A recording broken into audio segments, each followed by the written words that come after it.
সখীপুরে প্রীতি final football match অনুষ্ঠিত।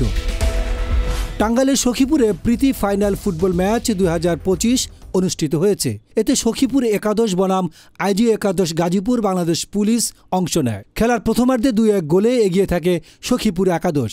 দ্বিতীয়ার্ধে খেলা শুরু হলে সখীপুর একাদশ আরও চড়াও হয়ে আক্রমণ করে আইজি একাদশের উপর। পাল্টাপাল্টি আক্রমণে 4-1 গোলে সখীপুর একাদশ আইজি একাদশকে পরাজিত করে চ্যাম্পিয়ন ট্রফি অর্জন করে। প্রীতি ফাইনাল ফুটবল খেলায় এলাকার গণ্যমান্য ব্যক্তি ও বিএনপি নেতাকর্মীরা উপস্থিত ছিলেন।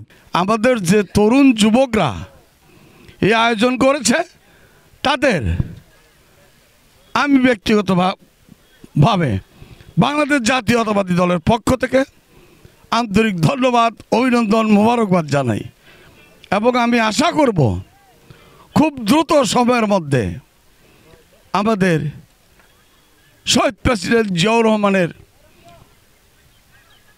সুযোগ সন্তান আরাফাত রহমান কোকু নামে একটি ফুটবল টুর্নামেন্ট এই মাঠে অনুষ্ঠিত হবে। খেলা শেষে প্রধান অতিথি সখীপুর উপজেলা বিএনপি নেতা বীর মুক্তিযোদ্ধা শাহজাহান সাজু বিজয়ীদের মাঝে পুরস্কার বিতরণ করেন। টাঙ্গাইলের সখীপুর সৃষ্টি সংঘ মাঠ থেকে মোহাম্মদ মোশাররফ হোসেন, গণমানুষের আওয়াজ।